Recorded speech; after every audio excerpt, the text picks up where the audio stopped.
नमस्ते गुरुजी। नमस्ते नमस्ते। मैं आपकी प्रवचन सुन के मैं बहुत खुशी हूँ, बहुत खुशी। बहुत अच्छे शुभ आशीर्वाद। जी जी जी जी, मैं आपकी आशीर्वाद मेरे कोटि कोटि में समा जाए गुरुजी। मुझे परमात्मा का साफ शब्द का संदेश मिला है। बहुत अच्छे। 4 जून को मिला है। तो भाई जो है मैंने उनको कॉल करा था, आप बात करते हो? बोला कि मैं साईं अरुण जी का मैं प्रवचन सुनता हूँ। तो मैंने बोला हमें भी बताइए परमात्मा कहाँ है, कहाँ परमात्मा पाठ चल रहा है। इससे पहले गुरुजी मैं ओम शांति में चलता था 2004 से लेके 2009 तक। उसके बाद 2009 से लेके 18-20 तक मैं ओम शांति में चला गुरुजी। मैं अपने समय को बहुत बर्बाद किया और अपने शरीर को तपाया, मैं अपनी आत्मा को तपाया। मैं अपनी जो मुझे परमात्मा ने दिया था पैसे, 2-4 पैसे, वो भी मैंने दान, अन्न, कपड़े दान पुण्य किया। लेकिन जो मेरे जीवन में था, आत्मा में था, वो मुझे पूरा नहीं हुआ गुरुजी। जो मैं चाह रहा था परमात्मा से, भगवान से, मुझे ये चीज की प्राप्ति चाहिए, मुझे ये चाहिए, मुझे वो चाहिए, लेकिन मुझे प्राप्ति नहीं हुआ। तो मैं अपना जीवन में गुरुजी, हमने 1, 2, 3 को मैंने बाप बनाया, 3-4 को मैंने बाप बनाया। जो मेरे आत्मा में सुख, शांति, पवित्रता, सहनशीलता, नम्रता, धैर्यता, वो चीज मुझे प्राप्त नहीं मिला। उसके बाद गुरुजी मुझे हटकी भी धन की प्राप्ति मुझे नहीं मिला। तो लास्ट में मुझे परिचय दिल्ली वाले भाई से 4 जून को मिला।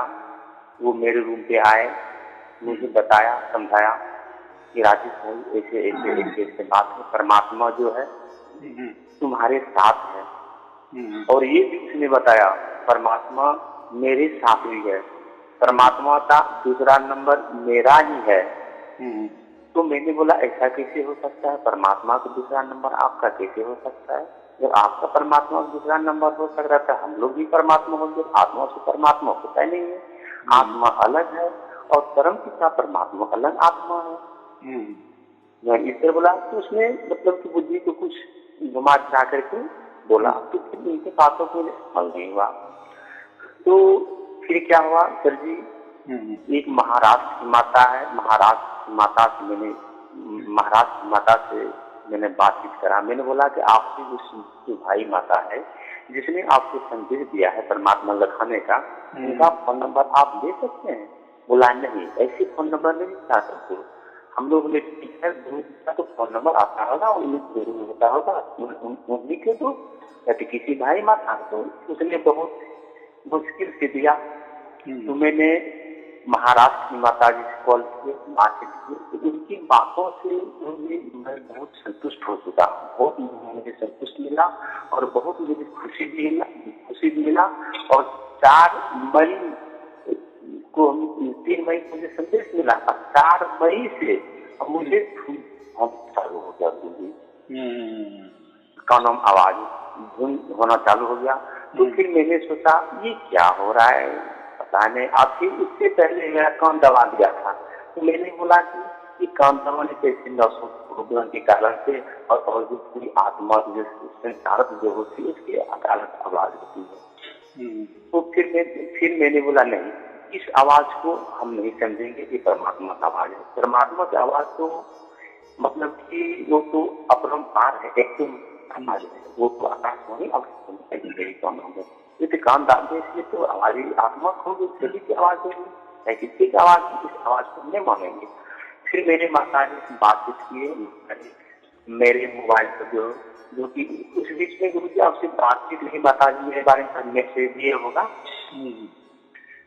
तो माता जी से मैंने बातचीत की। माता जी मेरे छोटे वाले मोबाइल है, मेरे छोटे वाले मोबाइल की जो है मेरे को क्लास भेजता था, तो क्लास खूब सुनते थे, सीधे धुन आ रहा था, खूब सुनते क्या की गुरुजी एक मैंने सेकंड हैंड मोबाइल में खरीद लिया। तो उनसे भी मैंने सुनने लगा क्लास। वो मेरे लड़के के पास रहता है, तो उनको हम ज्यादा जिद नहीं करते, उसको ये चीज अच्छा नहीं लगता है, क्योंकि उसका कहना ये है इतना इतना मनुष्य को भगवान बना लिया, कुछ ना मिला, कुछ ना सुख की शांति, न स्वच्छता की, न धन की, न और कोई चीज की सुख शांति मिला, सब कुछ तुम भगवान बना रहा है। तो मैं उसकी संस्था में यहाँ तक किसी तरह मेंटेनेंस करता था। लेकिन गुरुजी, मैं आपकी सार शब्द इतना अच्छा मुझे लग रहा है, इतना अच्छा लग रहा है सार शब्द कि गुरुजी मेरे मन में अब ये तरस आ गया कि मैं किसी से अब गुरुजी से मैं बात करूं, मैं अपना खुशी समाचार में बताऊं। तो जैसे कि हेडिंग में बढ़िया बढ़िया हेडिंग जो आता है गुरुजी, उसकी वचन सबसे बुरा जाते होत न सदाचार, असाधु वचन जल रूप है जैसे बरसे अमृतधार। ये सारे जो हेडिंग जो हम लिख के रखे गुरुजी, तो ये मुझे समझ में थोड़ा ज्यादा नहीं आता है समझ में कि मैं बहुत ही सूक्ष्म और इस सूक्ष्म ज्ञान से मैं बहुत संतुष्ट हूँ गुरुजी। मैं यही मैं आपकी कृपा और परमात्मा की कृपा आपकी चरणों में आप प्रणाम है गुरुजी कि मेरे ऊपर दया दृष्टि आपका बना ले। बहुत अच्छे, बहुत अच्छे। कैसा है, बहुत सारे लोग जब मुझसे जुड़ने से पहले बहुत सारे संस्था में जाते हैं या कोई गुरु गद्दी में जाते हैं या जो भी कोई विचार की संस्था होती है, कोई कल्पना की संस्था होती है, संस्था तो बहुत सारे है ना, आध्यात्मिक संस्था। जी जी जी। हाँ, और बहुत यानी ऐसा समझो कि मुझसे जुड़ने से पहले तो जगह लोग जाते हैं और फिर लास्ट में मेरे पास आते हैं, बराबर। तो अब मेरे पास आना मतलब उनको वो अच्छा क्यों लगता है, क्योंकि उन्होंने मेरे से पहले, समझो मैं अभी 100वां हूँ, यानी 100 नंबर मेरा है, यानी 99 उन्होंने लोगों के पास हो गए। फिर 99 में बहुत सारी सब गुरु आए, संस्था आ गए, कोई विचार आ गए, कोई ग्रंथ भी आ गए, गुरु गद्दियां आ गई, कल्पना आ गई, सब कुछ आ गया उसमें। क्योंकि और फिर वो 100 में जब आ जाते हैं, 100 नंबर में, यानी मेरे पास आ जाते हैं, ऐसा समझो। यानी मुझसे किसी के भी द्वारा मेरा मिल जाता है उनको, और फिर वो तय करते हैं, निर्णय कर लेते हैं कि हाँ यही सत्य है। तो देखो इनको बहुत बड़ा क्या बोलते हैं हम उसको, कि वो निर्णय कितना बड़ा होगा, क्योंकि उन्होंने 99 निर्णय पहले से देखे हैं, उसमें वो गए हैं, 4-4, 5-5 साल उसमें वो ठहरे हैं। फिर किसी में 2 महीने ठहरे, किसी में 1 वर्ष ठहरे, किसी में 2 वर्ष ठहरे, जो भी हो, यानी उनकी उतनी तपश्चर्या हो गई। और फिर उसमें वो ये निचोड़ उन्होंने निकाला, यानी लास्ट का निचोड़, और फिर उसमें उनका जो अंदर वाला आत्मा हम जो कहते हैं, फिर वो गवाही देता है कि हाँ यही सत्य है और यही मिलना था, बराबर कि नहीं। और ऐसा समझो, उल्टा समझो, मुझसे जुड़ गए, बराबर, उनको सार शब्द की प्राप्ति भी हो गई, तो उनको उतना वैल्यू उसकी नहीं रहेगी, क्योंकि उन्होंने पूरा जग ही देखा नहीं, दुनिया ही देखी नहीं, यानी दुनिया में क्या क्या चलता है, कैसे कैसे गुरु लोग मंत्र देते हैं, या कैसे कैसे संस्था कल्पना के आधारित चलती है, कोई विचारों के आधारित चलती है, कोई प्राणायाम के आधारित चलती है, कोई श्वासों के आधारित चलती है, कोई योग के आधारित चलती है, कोई तो शक्तिपात जैसे भी प्रयोग होते हैं। यानी ऐसा समझो, ये शरीर जो हमारा है उसके ऊपर एक्सपेरिमेंट करने वाले हजारों की तादाद में दुनिया में लोग अवेलेबल है, उपलब्ध है, और वो कर लेते हैं। देखो कोई भी अपने शरीर के साथ खिलवाड़ किया ना, कोई ना कुछ होता ही है, ये तो बात बराबर। और जो भी कुछ हो गया, लोग उसको ही समझते हैं कि मुझे परमात्मा मिल गया, बराबर कि नहीं। मैं आपको एक छोटी सी ट्रिक देता हूँ, आप अगर आपके घर के अंदर, खुली के अंदर बंद कमरे में खूब नाचे, कोई संगीत लगा लो और खूब नाचो। नाचने से क्या होता है, आपका पूरा शरीर का नस नाड़ी हड्डी एकदम सैल हो जाते हैं, बराबर, और एक प्रकार का आनंद आ जाता है। फिर आनंद आ जाता है, फिर तो आप जब स्थिर बैठते हैं तो आपको एक थोड़ा नशा नशा सा आ जाता है। बस आप मान लेते हो कि ये जो डांसिंग है इसमें ही परमात्मा है, बराबर कि नहीं। जैसे कोई भक्ति में लोग नाचते हैं कि नहीं, बहुत सारे झूमते हैं, तो देखो आप उसमें गए या उस संस्था में गए या वहां लोगों के साथ नाचे झूमे तो आपको एक प्रकार का अलग आनंद आ जाता है, बराबर। तो वही प्रयोग आप घर में भी करें, वही आनंद आ जाएगा। लेकिन आप वहां जाते हैं ना, तो इसीलिए आपको वहां झूमने से एक अलग सा महसूस हो जाता है। जो महसूस वहां होता है, लोगों के बीच में होता है, लोग भी झूमते हैं, आप भी झूमते हो, आप भी नाचते हो, वही अनुभव आप अकेले घर में भी नाचेंगे वैसे अनुभव आ जाएगा। तो वो नाचने में जो आनंद मिलता है ना, उसको लोग परमात्मा समझ लेते हैं कि मेरी और परमात्मा की तार जुड़ गई, बस। तो ऐसे बहुत सारे ट्रिक है, और इससे ही कोई पंथ बने हैं, खड़े रह गए हैं कि नहीं यार मैं तो बहुत सारे पंथों में गया था, लेकिन वो पंथों में मैं गया तो मुझे कोई तो भी शांति मिल गई, बस वो थोड़ी देर के लिए शांति। देखो ना कोई भी, हम भारत में भी नाचेंगे ना तो भी वो आनंद आ जाएगा। लेकिन ऐसे ये चुटकुले चुटपुटे आनंद में या शांति में परमात्मा नहीं होता, ये लोगों को नहीं समझता। परमात्मा ये परमानंद होना चाहिए। जो भी हमें आनंद, ठीक है, उसमें अगर आनंद आता है ना, तो फिर वो थोड़ी देर के बाद, थोड़ी देर के लिए क्यों टिकता है जी।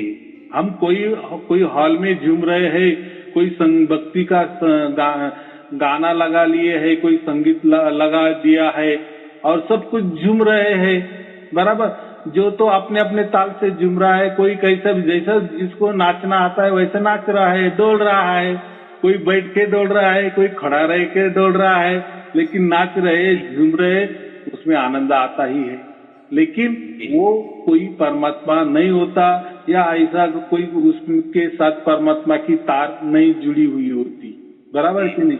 या ऐसा कोई सामने कोई तो परमात्मा का चित्र भी लगा लेते हैं, बादाम के आकार का कुछ लगा लेते, बोले सामने परमात्मा है, वो देखता है परमात्मा भी हम दिख रहा है, ऐसी कल्पना करता है, उसमें भी आनंद में आ जाता है।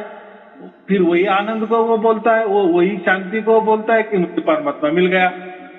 लेकिन जैसे आप उससे हटते हो, बाद में फिर दुखी क्यों होते हो? दुख आना ही नहीं चाहिए ना। अगर आप वहां बैठे, बंद खोली में बैठे, परमात्मा का चित्र लगाया, कोई मूर्ति का चित्र लगाया, कोई भी आपका जो फेवरेट, आपको जो लगता है, अच्छा लगता है, कोई देवी देवता का आपने फोटो लगाया, तो कोई साधना की उनके सामने बैठे, आराम से बैठे, शांति मन से बैठे, तो आपको थोड़ा आनंद और शांति महसूस होने वाली ही है। लेकिन जैसे आप उस खोली से बाहर जाते हैं तो आप दुख महसूस करने लगते हैं। वैसे मैंने कहा कि बहुत सारे लोग झूमते हैं, नाचते हैं, फिर उसमें आनंद आ जाता है, थोड़ी शांति की झलक मिल जाती है, तो फिर वो गुरु बोलता है कि हाँ यही परमात्मा होता है, यही नाचने में ही परमात्मा है, यही भक्ति में ही परमात्मा है, बराबर। कोई लोग जोर जोर से कोई मंत्रों का उच्चार करके नाचते हैं, कूदते हैं, तो ये शरीर के साथ खिलवाड़ होता है, और शरीर में कुछ भी हलचल हो गई तो कुछ तो भी होना तय है, बराबर कि नहीं। ये तो फिर वो क्या जादूगिरी हो गई ना, कलाकारी हो गई। लेकिन यहाँ देखो, मैं आपको जानता नहीं, आप मुझसे जानते नहीं, बराबर, लेकिन घटना ऐसी घटती है कि आज तक वो घटी नहीं और घट गई, और वो एक क्षण के लिए नहीं, अनंत काल के लिए घटी, निरंतर घट रही, लगातार घट रही है, अखंडित घट रही है। आप इसको क्या बोलेंगे? इसके लिए तो आप नाचे भी नहीं, झूमे भी नहीं, कोई बंद खोली में कोई परमात्मा का चित्र लगाकर, कोई देवी देवता का चित्र लगाकर, भी बैठे नहीं, उसके लिए कुछ किया ही नहीं, फिर ये कैसा क्या आ गया? लेकिन ऐसा है, लोगों को परमात्मा के बारे में जितने भी धर्म हो, पंथ हो, गुरु गद्दियां हो, बड़ी बड़ी आध्यात्मिक संस्था, उन्होंने ये परमात्मा को इतना विशाल कर दिए, इतना विशाल, वो विशाल है, ये सच बात है, वो तो विशाल है, वो तो कण कण में है, लेकिन ऐसा बना दिए लोगों को कि ये मिलने वाला ही नहीं है किसको, बस उसका गुण गौरव करना ही परमात्मा मिलना जैसा है, या परमात्मा के बारे में विचार करना ही परमात्मा मिलना जैसा है, या परमात्मा के लिए कुछ किए वही परमात्मा मिलने जैसा है। लेकिन ऐसा कैसा हो सकता है? बराबर, हमारा मन तो भी मानेगा क्या?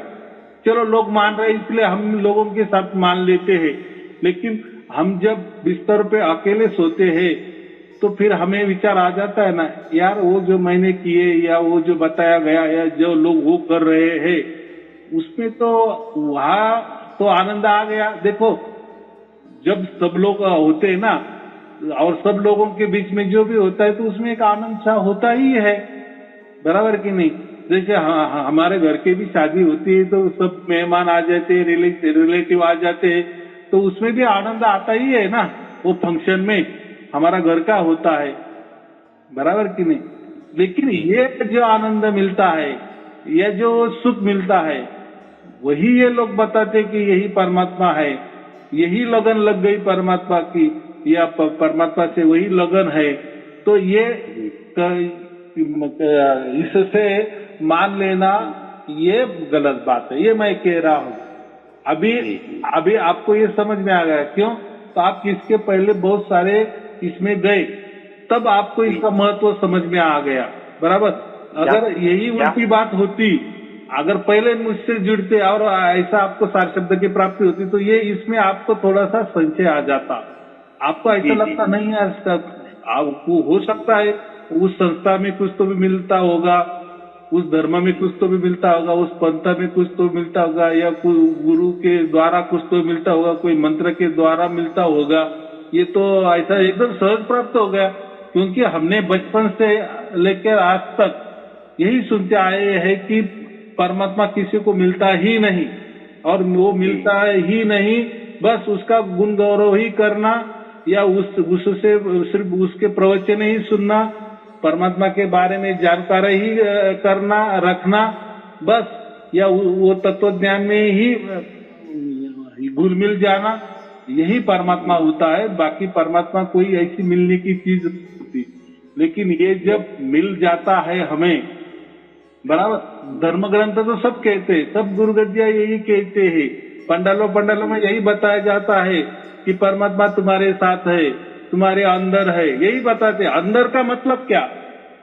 हमारे शरीर में है। शरीर लोग क्या करते हैं, वो अंदर का मतलब ऐसा है कि ये शरीर में ही मिलता है परमात्मा, ये शरीर में ही मिलता है। उसका मकसद लोग क्या करते हैं, उसका अर्थ ये लगाते हैं कि अभी आंख बंद करो, कान दबाओ और बीच में गोता मार, इसका अर्थ वो पकड़ते हैं। ऐसा नहीं है, इसका अर्थ ऐसा है कि आपके अंदर गोता लगाना माने ये जो मनुष्य शरीर मिला है ना, इस शरीर से ही वो प्राप्त होता है, ऐसा उसका मतलब है। यानी मनुष्य जन्म जब होता है या मनुष्य देह हमें जब मिल जाता है ना, तभी परमात्मा की प्राप्ति होती है, ऐसा इसका अर्थ होता है। ना कि इसका अर्थ ऐसा होता है कि कान दबाओ, आंख दबाओ और कोई ध्यान में बैठ जाओ, अंदर गोता लगाओ और अंदर ही परमात्मा है, ये नहीं। तो देखो, जो लोग बताते हैं ऐसा, उनको ही मालूम नहीं होता कि ये क्या बताया है ऐसा कि मनुष्य के शरीर के अंदर ही परमात्मा है, अंदर। तो अंदर है नहीं, वो फिर आंख बंद कर लेते हैं, कान बंद कर लेते हैं और ध्यान में बैठते हैं। फिर देखो, कोई भी आंख बंद कर ली तो कुछ न कुछ दिखाई देना, तो ये नॉर्मल बात है। जैसे हम सो भी जाते हैं, आंख बंद कर लेते, सो जाते, तो सपना तो गिरता ही है, और वो सपना तो कुछ भी दिखता है अलग ढंग से, उसका कोई अर्थ भी नहीं रहता, या वो सपना भी जो देखते हैं उसका अर्थ अगले हमारे जो जीवन आने वाला है उसमें उसका कोई इम्पैक्ट नहीं होता, ना पिछले जो जीवन हमने बिताया उसमें वो तो ऐसा है, वो तो एक कारागिरी है, वो तो कुछ भी दिखता है जादूगिर जैसा, और उसका कोई मतलब भी नहीं होता, वो झूठा ही होता है, बराबर, वो असत्य ही होता है। तो वैसा भी कान दबाए तो कुछ न कुछ हमको सुनाई देने वाला ही है, बराबर कि नहीं। आप किसी के सीने में अपना कान लगाओ तो धड़धड़ की आवाज आएगी, हृदय की आवाज आएगी, बराबर। या वो डॉक्टर लोग टेस्टोस्कोप लगाते हैं तो उसमें भी वो हृदय की जो धड़कन है वो ही सुनते हैं ना कि उसका टाइमिंग बराबर है क्या नहीं। तो ये आवाज तो चल रही है, तो वैसा ही हमने कान दबाया ना तो अंदर वाले आवाज आपको बहुत सारे सुनाई देंगे। हो सकते हैं कई सुरीली भी होगी, अच्छे भी होंगे, कोई सन्नाटे जैसे भी होंगे, आपको डर जैसा लग सकता है, ऐसे भी हो सकते हैं। लेकिन ये कोई ये तरीका नहीं हुआ, कान दबाया आवाज कुछ तो भी सुन लिए, वो मिल गया परमात्मा। आंख दबा लिए, कुछ तो भी प्रकाश दिखने लगा। ये सब है ना, ये सब ट्रिक है। देखो आप भी किसी का ऐसा हल्के से दोनों आंख दबाओ तो वो क्या होता है, हमारे आंखों के अंदर जो केमिकल होता है ना, एक पर्दा सा होता है, वो द्रव होता है, द्रव पदार्थ होता है, द्रव पदार्थ का पर्दा होता है, उसको दबाए तो थोड़ा प्रकाश हमें दिखाई देने लगता है। तो ये तो क्या है, देखो, तो लोग इसको ही परमात्मा समझते हैं कि हाँ मुझे परमात्मा का दर्शन हुआ, प्रकाश दिखाई देने लगा। देखो प्रकाश ये प्रकृति का हिस्सा है, बराबर जी। जो आंखों से हम प्रकाश देखते हैं, खुली आंखों से देखे या बंद आंखों से देखे, वो ये प्रकृति का मामला है। ये प्रकृति में परमात्मा नहीं होता, या प्रकाश है अगर परमात्मा होने लगा तो फिर बात ही क्या हो गई, फिर तो प्रकाश तो फिर हम लाइट भी लगा देंगे, फिर वो भी हो गया परमात्मा। फिर अंदर आग दबाने की जरूरत क्या है, अंदर का प्रकाश देखने की क्या जरूरत है। आप खुला प्रकाश आप ये कर सकते हैं, सफेद प्रकाश कर लो, समझ लो वही परमात्मा है, क्या आग दबाने की जरूरत। लेकिन ये प्रकाश, ये कान में कुछ आवाजें सुनना, या कोई मंत्र का धुन सुनना, या कोई संगीत सुनना, बाहर से सुनना या अंदर में सुनना, बात है कि ये कोई परमात्मा नहीं होता, बराबर। तो अभी ये गुरु लोग उससे ही पैसा कमाते हैं, संगत बढ़ाते हैं, और संगत तो अज्ञानी होती है। अज्ञानी माने उन्होंने दुनिया ही नहीं देखी होती ना कि ऐसा कुछ हो सकता है, बराबर कि नहीं। ये सब जादूगिरी है, हाथ चालाकी का खेला है, और वो जादूगिरी में लोग फंस जाते हैं और वो गुरु को परमात्मा मानने लगते हैं, या उसमें कुछ भी, जैसे मैंने कहा ना कि दोनों आंख दबाए, तो देखो बचपन में ये भी खेला था ना, कोई पीछे से आ जाता था और फटाक से हमारे दोनों आंख दबाता था, बराबर। फिर वो बोलता था पहचान मैं कौन हूँ, बराबर कि नहीं। तो उससे भी जब वो आंखों से दबा था, उसके दोनों हथेली से हमारी दोनों आंख दबाता था, तभी वो प्रकाश दिखता था। तो फिर वो टाइम वो परमात्मा प्रकट हो गए क्या?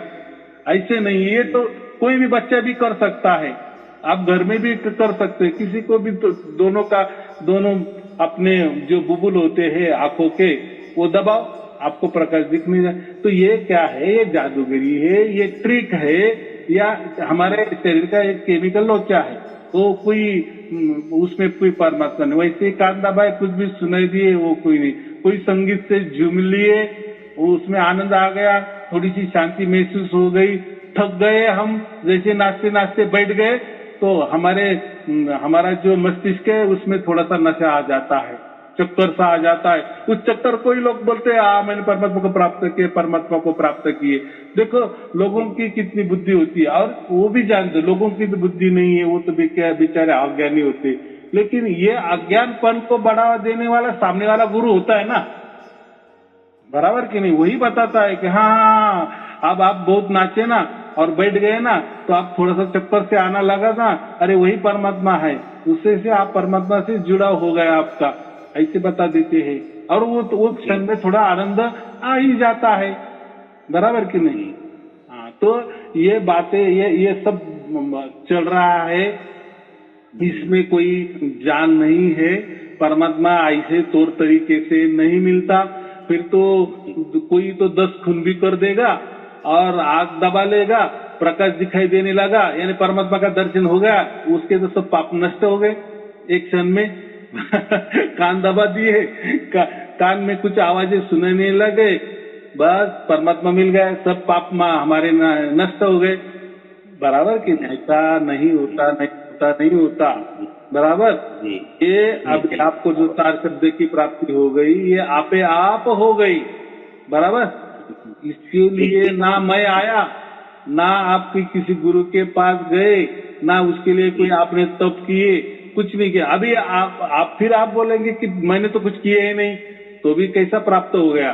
तो देखो, इसके पहले आपने जो किया है ना, इसके पहले जो भी कुछ किए, मंत्र तंत्र, ध्यान धारणा, विधान विधान, कोई गुरु को मान लिए, कोई ग्रंथ को मान लिए, कोई तौर तरीके अपनाए, तो ये जो आपका हो गया ना पूरा पहले वाला, जितने भी बरस, 30-40 बरस, तो एक प्रकार की वो तपस्या थी। देखो, आप जो भी करते थे उसमें कोई जान नहीं थी, लेकिन आपकी एक तड़प थी ना, और ये जो तड़प थी वही पुकार, परमात्मा तो सब देख रहा था ना कि इसको कितनी चाहत है मुझसे मिलने की। बराबर। तो ये जब वो पूरा हो जाता है, फिर लास्ट में परमात्मा बराबर वो काम कर देता है, और वो किसी की वजह से, किसी की तरफ से या किसी कारणों की वजह से बराबर वो उसको मिलता है, फिर वो सहज में मिलता है। तो ये जो भी सहज में मिला, वो तो मैं कहता हूँ भाग्य से मिलता है, लेकिन उसके पहले आपने बहुत सारा परमात्मा का किया था। बराबर। उसमें नहीं मिला, लेकिन उसकी ही बदौलत से ये मिल गया, इतना कभी भी ये समझना। बराबर। हो सकता है समझो आपका कोई ये इतना करके भी नहीं होता था, तो आपका कोई अगला जन्म होता, फिर आपका कोई भाग्य बनने में थोड़ा सा जो भी गैप रहा होगा, फिर अगले जन्म में वो गैप भर जाता है, फिर उसमें फिर परमात्मा मिल जाता है। तो ये होता है, इसको हम क्या कहते हैं, भाग्य का खेला। जब तक हमारा पूरा भाग्य नहीं बनता ना, तब तक परमात्मा नहीं मिलता। ये अभी आपको समझ में आया होगा। और क्या हुआ,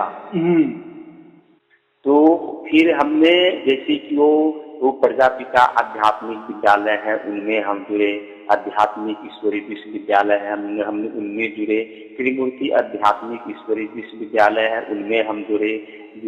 फिर एक और था वो सागिरता वाले, उसमें हम जुड़े। तो सारे चीज में जुड़ने के बाद जो है गुरुजी, तो मेरी आत्मा में परिवर्तन नहीं हुआ, लेकिन थोड़ा सा एक जो आध्यात्मिक ईश्वरीय विश्वविद्यालय में संस्था है जो कहता है कि डायरेक्ट परम धाम से शिव सुप्रीम सोल, जो मनुष्य सृष्टि का जो पहला जो मानव होता है, जिनको नाम वाली आत्मा कहते हैं, जो कि शंकर के रूप में पूरी सृष्टि के जो पाठ बजाते हैं, उसमें शिव प्रवेश करके जो है ये सतयुगी नई दुनिया का निर्माण करता है, और पुरानी कलयुगी दुनिया का वो समाप्त करता है। तब यहाँ से क्या होती है, स्वर्ग की स्थापना होती है। जैसे कि वो काम, क्रोध, लोभ, मोह, अहंकार, ये क्या करता है, वो शिव की याद से और उनकी पावर की शक्ति से वो सारे निबद्ध हो जाती है, लेकिन वो सब चीजें तो बुद्धि परिवर्तन तो हुआ नहीं, हुआ परसेंटेज हुआ थोड़ा सा, लेकिन इतना नहीं हुआ। लेकिन जो मेरे आत्मा में खोज था, सुखी, हद की भी सुख और बेहद की भी सुख, आत्मा की भी सुख और शरीर की भी सुख, वो चीज नहीं हुआ गुरुजी। इसलिए मैंने सोचा कि इस सृष्टि पर परमात्मा को जरूर कहीं होगा, मुझे सच्चाई ओर जाना है, सच को ओर जाना है। तो बराबर है, बात ऐसी है कि ये सब कल्पना का खेल है। अभी आप ऐसे सोचते होंगे कि वहाँ ही कल्पना है कि मान लो कोई परमात्मा का चित्र आगे रख दिया, हम आत्मा है, वो परमात्मा है, और फिर हम कल्पना कर दे कि हमारा आत्मा वो परमात्मा के यहाँ जा रहा है, नजदीक जा रहा है, वगैरह वगैरह, जो भी कुछ होगा ये सब कल्पना है। ये ऐसा कल्पना में परमात्मा मिलेगा क्या? ये तो हो गए कल्पना वाले भी बहुत सारी संस्था है। तो ऐसे ही कोई विचारों वाली संस्था है कि खुद को ही परमात्मा मानो, खुद को ही ईश्वर घोषित करो, बराबर, खुद की पूजा करो, उसको हम मानस पूजा भी कहते हैं। बराबर। मानस उपचार कहते हैं ना, जो कहते हैं कि हम खुद को शिव माने और हमारी पूजा करें। तो ये जो हमारा हिंदू धर्म है ना, तो इसमें बहुत सारी पूजा पद्धति है, बहुत सारे तौर तरीके हैं। आस्तिक भी तौर तरीके हैं, नास्तिक भी तौर तरीके हैं, ऐसे भी तौर तरीके हैं, वैसे भी तौर तरीके हैं, बराबर। ऐसा समझो कि पूरी दुनिया के में जितने भी धर्म, मजहब, संप्रदाय हो गए ना, तो वो हमारे हिंदू धर्म में सब कुछ मिल जाएंगे। इसीलिए हिंदू धर्म वाले जो भी लोग हैं ना, वो कभी दूसरे धर्म में जाते नहीं, क्योंकि उसके धर्म के विचार ऑलरेडी हमारे धर्म में है। फिर जितने भी अलग अलग धर्म है ना, उनके जो जो भी विचार है, ये सब हमारे धर्म में खचाखच भरे हैं। इसलिए हम दूसरे धर्म में जाते नहीं। हिंदू धर्म वाले लोगों को समझो, बहुत सारे लोगों ने कन्वर्ट करने की भी कोशिश की, तो हिंदू धर्म लोग छोड़ते नहीं है, क्योंकि वो क्या कहते हैं कि तू, हाँ चलो तुम्हारा क्या है, अलग सा क्या है हमारे हिंदू धर्म के अलावा। क्योंकि हमारे जो एक एक उपनिषद है ना, 108 उपनिषद के किताबें तो ज्यादा हो गए, तो इसमें ये सब है। ऐसा समझो कि दुनिया के जितने भी हजारों धर्म है ना, पंथ है ना, तौर तरीके है ना, ये हमारे हिंदू धर्म में सब मिलेंगे। फिर विचार वाले भी मिलेंगे, कल्पना वाले भी मिलेंगे, परमात्मा मानने वाले को मिलेंगे, आत्मा वाले मानने के वाले मिलेंगे, प्रकृति मानने वाले को भी मिलेंगे, विचारों से भी मिलेंगे, सब सब सब मिल जाएगा, बराबर। इसलिए दूसरे धर्म में जाने की आवश्यकता नहीं होती। तो ये हो गई एक बात। लेकिन अभी ये जो नया निकला है, अभी ये नया तो नहीं, ये तो सबसे पहला है। ये ऐसा समझिए गुप्त था। बाकी सभी धर्म तो यही कहते हैं ना कि परमात्मा हमारे अंदर है। अंदर माने अंदर का वापिस वो मतलब मत लो कि हमारे अंदर यानी शरीर के अंदर। ये शरीर तो सब गंदा है, यानी ये शरीर में ही जब हमारा मनुष्य शरीर मिलता है ना, तभी परमात्मा की प्राप्ति हो जाती है। फिर परमात्मा की प्राप्ति कैसी भी हो सकती है, बाहर से हो सकती है, अंदर से होती है, यहाँ से हो सकती है, वहां से होती है। परमात्मा प्राप्ति होना ये मतलब की बात है, बराबर। तो देखो, जैसा हमारा भाग्य बन जाता है, परमात्मा उसकी तरफ से हमें प्राप्त होता है, ना कि हमारी तरफ से। फिर एक हमारा वो हमको अजूबा लगता है, लेकिन अजूबा नहीं है ये। ऐसा समझो कि ये जो युग का होता है ना, जैसे अभी कलयुग में कैसा, कलयुग केवल नाम आधारा, तो ये जो नाम है ना, यही महत्वपूर्ण है। लोग नाम का अर्थ क्या लेते हैं? कोई अक्षर होगा, कोई मंत्र होगा, कोई रटने वाला होगा, कोई लिखने वाला नाम होगा, कोई देखने वाला नाम होगा। तो ये नहीं, ये निर्गुण निराकार के जो परे जो नाम है, नाम देखो, नाम दो प्रकार के होते हैं। प्रकृति भी नाम है। जैसे आपका कोई नाम है, वो तो मैं बोल भी सकता हूँ और लिख भी सकते हैं, बराबर कि नहीं? ऐसा सबका होता है, ये भी एक नाम है। लेकिन वो जो नाम है वो अनाम है, बराबर। अनाम क्यों? तो वो स्वयं से प्रकट होता है।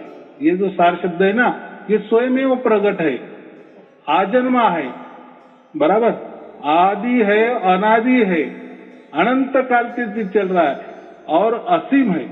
ये जो हम कहते हैं ना, तो वो हमें प्राप्त हो जाता है, लेकिन वो उसकी तरफ से हमें प्राप्त होता है।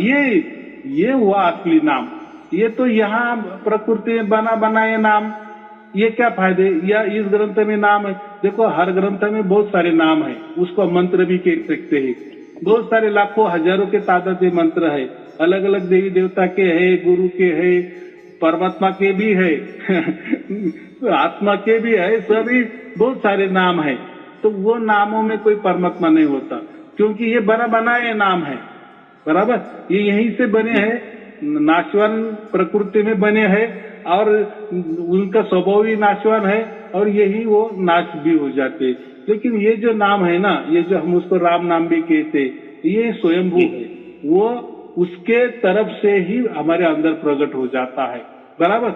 अभी उसको अंदर प्रकट हो रहा है कि वो बाहर प्रकट हो रहा है, वो भी नहीं समझ में आता, लेकिन उसकी महसूस की मौजूदगी हम समझते हैं, बराबर, कि हाँ लगातार वो प्रकट हो गया और लगातार चल रहा है, निरंतर चल रहा है, अखंड चल रहा है। बस यही बात होती है, और इसके लिए तो ये मनुष्य जन्म हमें मिला है। बराबर, ना कि ये बाहर वाले नाम है या हजारों मंत्र ये इसके लिए नहीं बनाए। ये भी हमारे उपनिषदों में जो हम वेदांत कहते, वेदांत यानी वेद का अंतिम निर्णय, ये भी लिखा है, लेकिन जानने का तरीका किसको नहीं है, क्यों नहीं है? तो उन्होंने भी उसको क्या किया, नेति नेति कहा गया है, बराबर। वेदों को भी ये मालूम नहीं है, लेकिन उन्होंने क्या कहा, वो है लेकिन नेति नेति, उसके बारे में हम नहीं कुछ बता सकते, वो बहुत आगे की हो सकती है, प्रक्रिया होगी, लेकिन हमने हमारे विचार रखे। उपनिषद क्या है? उपनिषद ये विचार है, उन्होंने विचार रखे हैं, और सब आस्तिक भी विचार रखे हैं, नास्तिक भी विचार रखे हैं, ऐसे भी रखे, वैसे भी रखे, सब लाखों प्रकार के विचार उन्होंने परमात्मा के बारे में लिखे। लेकिन प्राप्त जो होता है ना, वो अपने भाग्य से होता है, और वो परमात्मा आपे आप, क्योंकि परमात्मा स्वयंभू है, तो वो स्वयंभू से प्राप्त हो जाएगा ना, उसके स्वयं से प्राप्त होगा, हमारे स्वयं से नहीं। अगर वो स्वयंभू है तो देखो अभी आपके अंदर वो प्रकट हो गया, तो आपने नहीं उसको प्रकट किया, वो स्वयं से प्रकट हो गया, इसलिए तो उसको हम स्वयं भू कहते हैं, नहीं तो फिर स्वयं भू का अर्थ ही नहीं रहेगा ना। अगर हमारे से तो प्रकट हो गया तो फिर वो स्वयं भू नहीं होता, लेकिन परमात्मा स्वयं भू है, बराबर। अब यानी वो उसकी स्वयं से, उसकी मर्जी से हमारे अंदर प्रकट होता है, और उसके लिए मनुष्य शरीर चाहिए होता है, और उसके भी आगे सबसे महत्वपूर्ण बात कि वो भाग्य भी बनना चाहिए, बराबर। जब भाग्य बन जाता है तो वो स्वयं से भी प्रकट हो जाता है, कितना सहज सिंपल बात है, बराबर। लेकिन ऐसा नहीं है कि वो तो आपको अभी सहज लगेगा, अरे यार ये तो हम सब धर्म ग्रंथ बताते थे कि हाँ हाँ हमारे आसपास है, हमारे अंदर है, यहाँ है, वहाँ है, लेकिन है कोई तो भी परमात्मा है, लेकिन है करके थोड़ी क्या मिलने वाला है, पानी पानी करके थोड़ी प्यास बुझने वाली है। लेकिन जब है ना, तो फिर वो उसका स्वरूप प्रकट कर देना चाहिए, लेकिन वो उसने कर देना चाहिए, हमारे से तो कैसा क्या हो सकता। अगर हम परमात्मा को प्रकट करने लगे तो फिर हम बड़े हो गए, परमात्मा छोटा होगा, क्योंकि हमने उसको प्रकट किया। नहीं नहीं नहीं नहीं, वो उसके मर्जी से प्रकट हो जाता है, यही तो महत्वपूर्ण बात है, इसीलिए उसको साथ कहा है, बराबर। जी जी हाँ, ये बात। अच्छा गुरु जी, वो शिव की आत्मा अलग है क्या, और परमात्मा जो अलग है, शिव क्या है और परमात्मा क्या है? देखो, उसके लिए मैंने उसके बारे में बहुत सारे लिखा है, अपना प्रवचन भी किए हैं शिव के बारे में क्या है, वो प्रवचन आपको शायद मिले नहीं है, तो वो पूरे की पूरे आप सुन लो, उसमें मैंने बताया है। देखो, एक जो होता है हमारे अंदर जो आत्मा है, हमारे शरीर के अंदर बंधा हुआ है, इसको हम आत्मा कहते हैं। और ये जो ब्रह्मांड है ना, जो आंखों से दिख रहा है सब कुछ, जो आकार में है, ठोस में है, उसमें भी कोई तो भी आत्मा है ना। देखो, जो जैसे हम कहते हैं आगे वाला झाड़, जो भी वृक्ष है, या प्रकृति भी हलचल कर रही है ना, ये जो पृथ्वी का गोला भी घूम रहा है ना, सब कुछ हलचल कर हो रहा है ना, यानी उसको हम चेतन कहते हैं ना। चैतन्य तो है ना सब में, क्या सब मरे हुए? अगर मरे हुए तो फिर वो एक जगह स्थिर होते, उसमें कुछ बदलाव नहीं होता, लेकिन कुछ तो भी हलचल हो रही है ना। ये प्रकृति में सब कुछ नाच रहा है, हवा चल रही है, बराबर, बादल बरस रहे हैं, सागर है, बहुत सारे है, ये जब सब ठोस है, लेकिन इसमें चैतन्यता है ना, जीवितपन है ना। तो वो जो फिर उसमें जो आत्मा है, उसको हम ब्रह्मांडी आत्मा कहते हैं, बराबर। तो वो आत्मा प्रकृति को चलाता है, जैसे हमारे शरीर के अंदर आत्मा है, वो हमारा शरीर चलाता है, वैसा ये जो प्रकृति है उसको चलाने वाला वो भी एक आत्मा है, वो भी एक चैतन्यता है, लेकिन उसको ब्रह्मांडी चैतन्यता हम उसको कहते हैं, उसको हम शिव कहते हैं, बराबर। वो शिव जो कहते हैं गुरु जी, वो तो प्राकृतिक शरीर में प्रवेश होकर के मतलब ब्रह्मांड को चलाते हैं, मतलब कि परमधाम से? नहीं, देखो, अभी ये जो है ना प्रकृति चल रही है, तो वो ब्रह्मांडी के आत्मा के जरिए चल रहे हैं ना, उसमें। और हमको हमारा सेपरेट दिया है ना आत्मा, जी। लेकिन देखो रिलेशन है ना, जैसा हमारा आत्मा है तो वो ब्रह्मांड आत्मा है, तो आत्मा आत्मा का रिलेशन तो है ही, लेकिन ब्रह्मांड आत्मा हमारे शरीर में क्यों आएगा? हमारे शरीर में आत्मा है ना ऑलरेडी, तो ब्रह्मांडी आत्मा ब्रह्मांड का काम करेगा, ब्रह्मांड चलाने का काम करेगा, हमारा शरीर का आत्मा हमारा शरीर चलाने का काम करेगा। कितनी सहज बात है। तो एक दूसरे में दखल कैसा दे देगा? देखो, एक होता है पंत प्रधान भारत देश का, और एक होता है भारत देश का मुख्यमंत्री होता है कोई प्रांत का, तो दोनों भी सरीके हैं, लेकिन इसका प्रांत छोटा है। ये मुख्यमंत्री एक प्रांत चलाता है, बराबर, और जो पंत प्रधान होता है ये प्रांत के सह वो पंत प्रधान होता है, इसको भी साथ में लेता है। वैसे हम है, हमारे अंदर तो आत्मा है, तो हमारा आत्मा समझो प्रांत का मुख्यमंत्री समझो, बराबर, और ये जो ब्रह्मांडी आत्मा ये पंत प्रधान समझो। लेकिन वो ब्रह्मांड में भी हम रहते हैं ना, वो प्रकृति में हम भी रह रहे हैं ना, तो हम भी उसका हिस्सा बन गए ना उस ब्रह्मांडी का। तो कभी ब्रह्मांडी का हिस्सा हम खुद शरीर नहीं बन सकता, बराबर कि नहीं? या जो पूरा भारत देश है उसका एक ही पंत प्रधान होगा, और जो प्रांत है वो उसका भी, जो अलग अलग प्रांत है उसके अलग अलग मुख्यमंत्री होंगे। आया समझ में? तो ये जो कहते हैं हम, ये ब्रह्मांड आत्मा है, बराबर। हाँ, अभी उसके आगे जब अब ये जो चल रहा है, जो ब्रह्मांड आत्मा यानी ये प्रकृति सब चल रही है, चलायमान है ना, जीवित है ना, वो प्रकृति मरी हुई थोड़ी, वो भी जीवित है। जैसा हमारा शरीर है, हम चल रहे बोल रहे थे, यानी हमारे अंदर आत्मा है, इसलिए वो भी चैतन्य है, इसलिए हम चैतन्यशील है। वैसी प्रकृति भी चल रही है, सब कुछ कार्यकलाप हो रहा है ना, तो वो ब्रह्मांड आत्मा कर रहा है। लेकिन ये बात है, ये ऐसा समझो कि और जो परमात्मा है, परमात्मा एक सागर है समझो, बराबर, और ये जो प्रकृति है वो उसकी एक बूंद समझो, बराबर, और उस बूंद में हम है, और उस बूंद में भी हम, एक बूंद का हिस्सा ही हम है ना, क्योंकि हम प्रकृति में रह रहे हैं।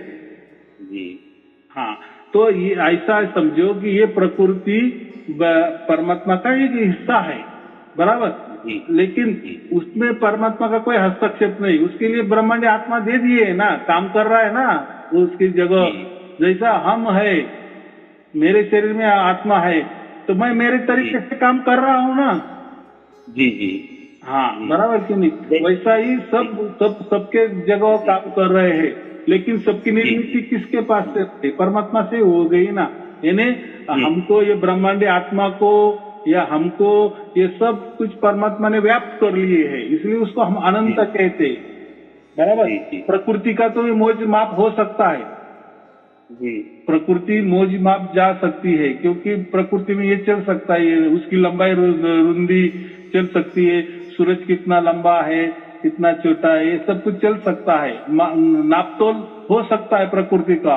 परमात्मा का नापतोल नहीं कर सकते ना। परमात्मा का रूप क्या है गुरुजी?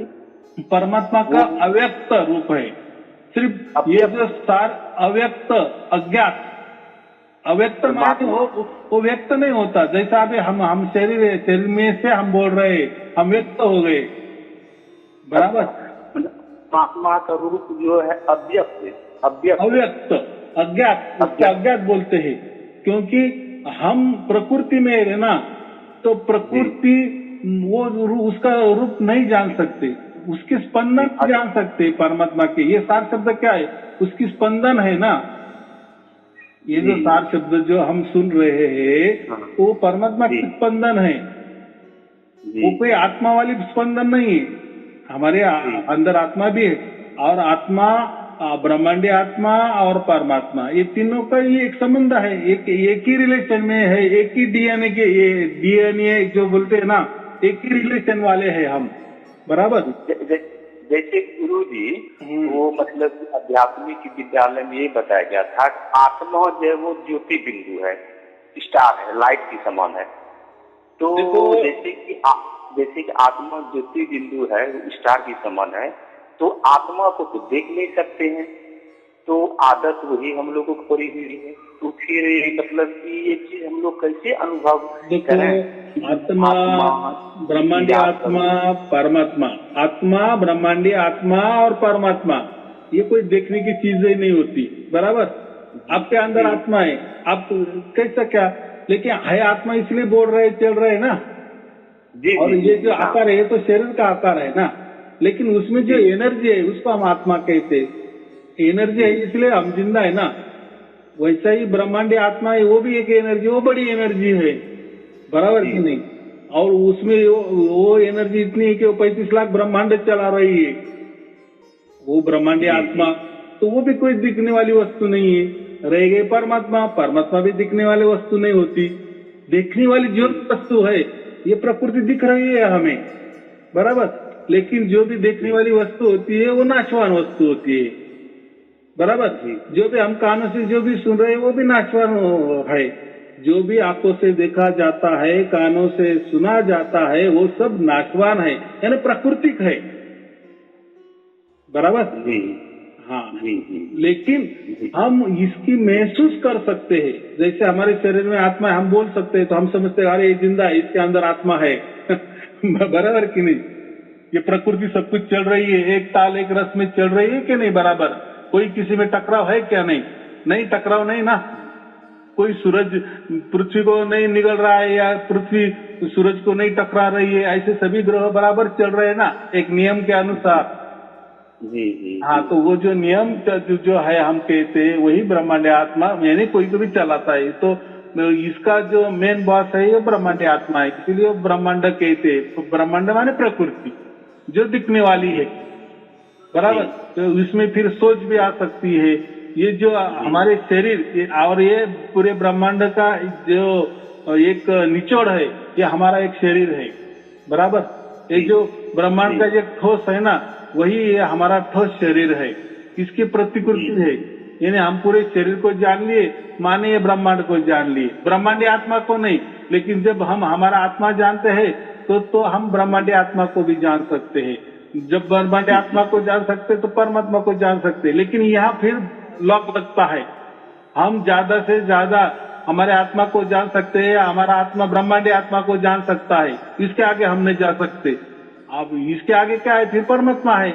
तो परमात्मा हमको जान सकता है, हम नहीं परमात्मा को जान सकते, बराबर। ये थोड़ा सा इसमें ये आपका गड़बड़ हो जाएगा।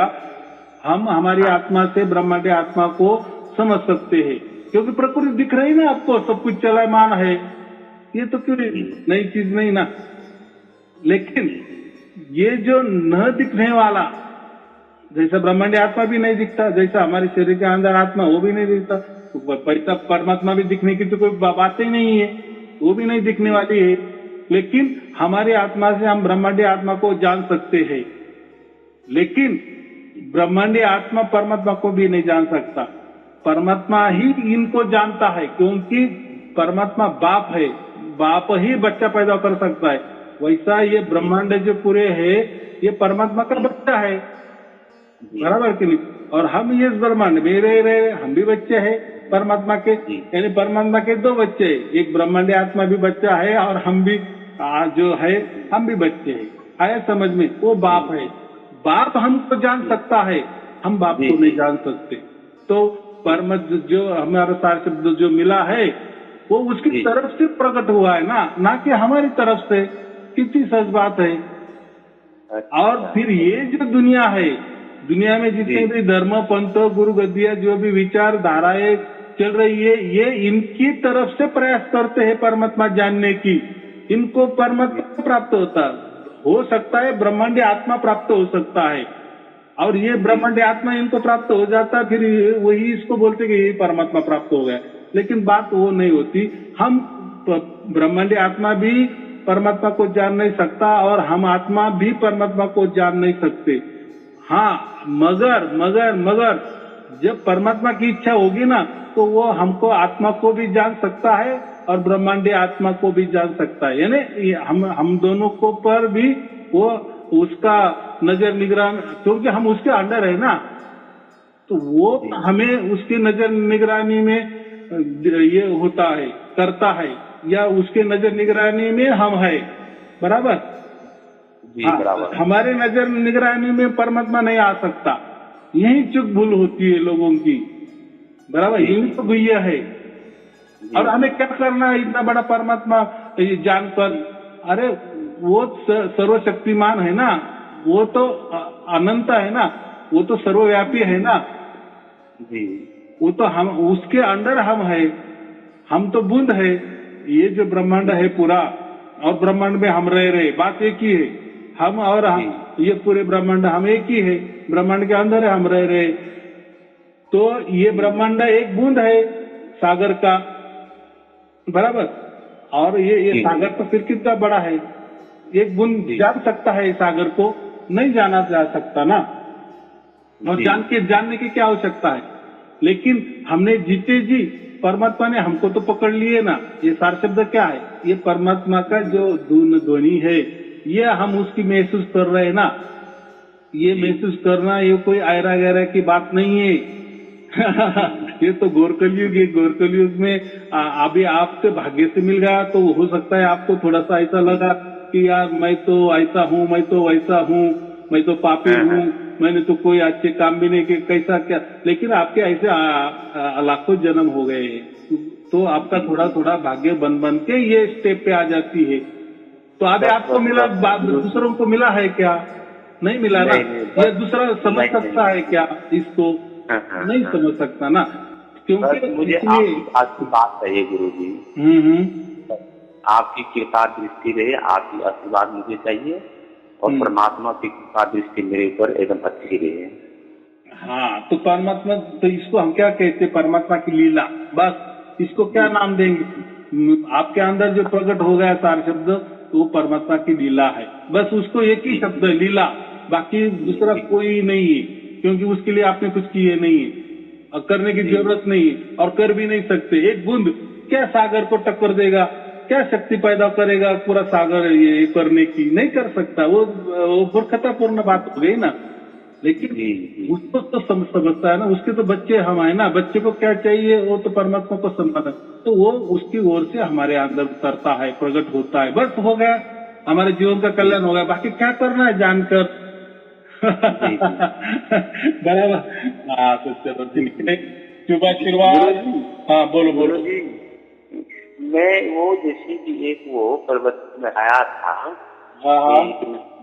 जैसे हम तो जुलाई से जो है ना, मुझे वो मतलब कि सार शब्द चल रहा है, और मेरे कान में म्यूजिक और धुन आती रहती है, कभी ज्यादा कभी कम, कभी ज्यादा कभी कम।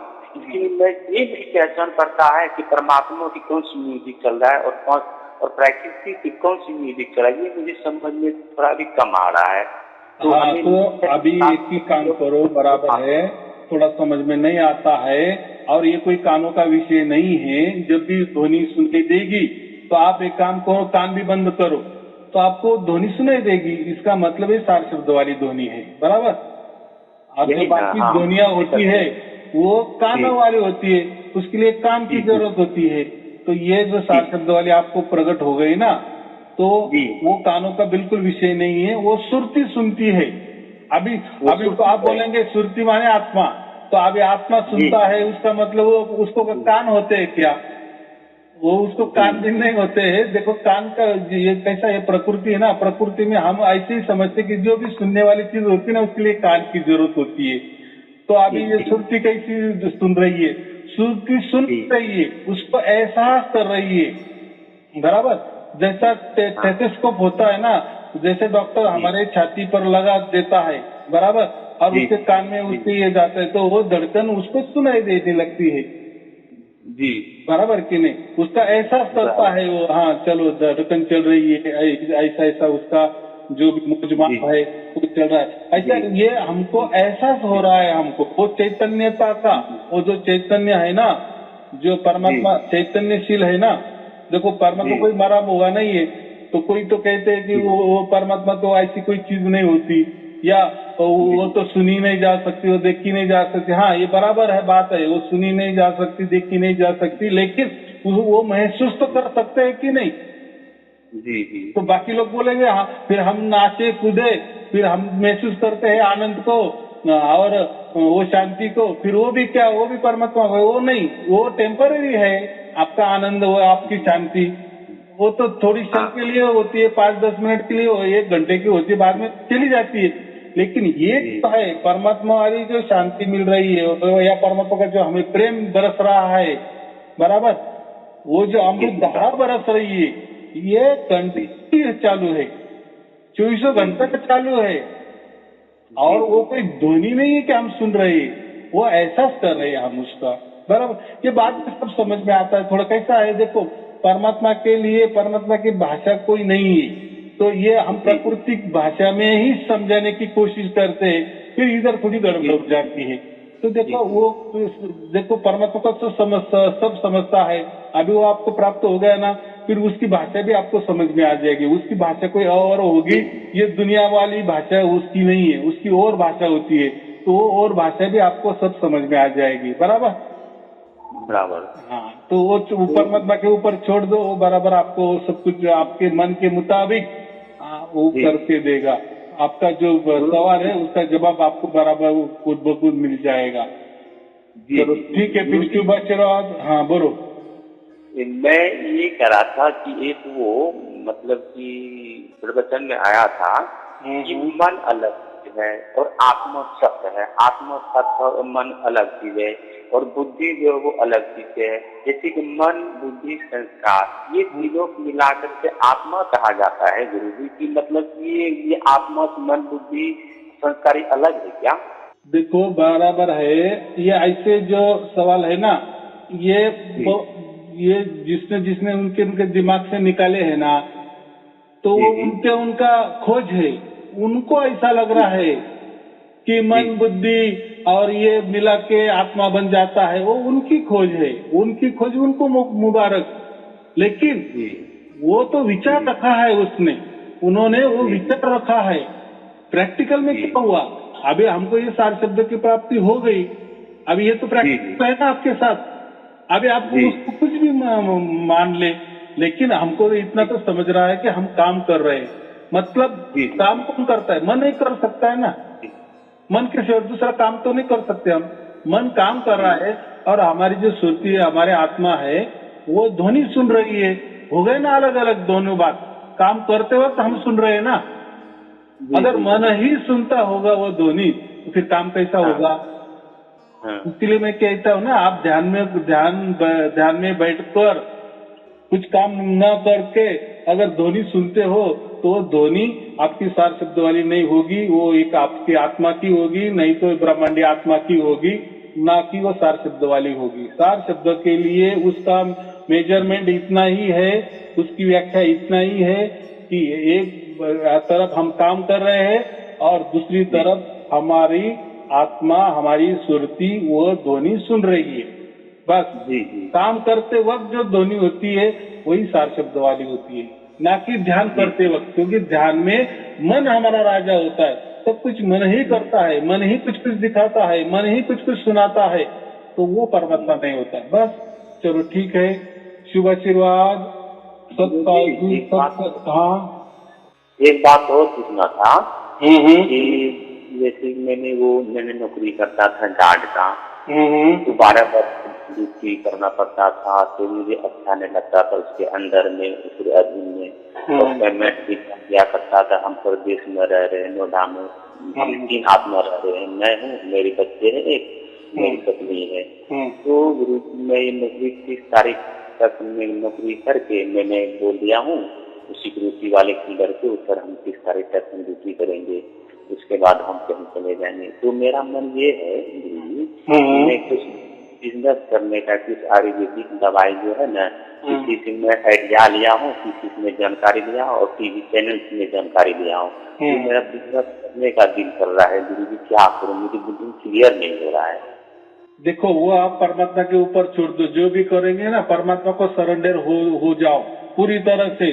परमात्मा मैं ये कर रहा हूँ, फिर परमात्मा जैसी बुद्धि देगा वैसा करना, लेकिन परमात्मा के सिवा कुछ भी नहीं करना। अगर परमात्मा छोड़कर आप जो भी कुछ करेंगे वो सब गलत ही हो सकता है एक आध बार अच्छा भी हो सकता है, लेकिन उसका इफेक्ट बाद में बुरा ही होगा। तो परमात्मा को साक्षी रख के हम जो भी सोचते हैं ना, फिर वो सोच हमारी अच्छाई में बदल जाती है। बराबर। चलो ठीक है। शुभ आशीर्वाद। सत साहेब जी, सत साहेब जी, सत साहेब जी।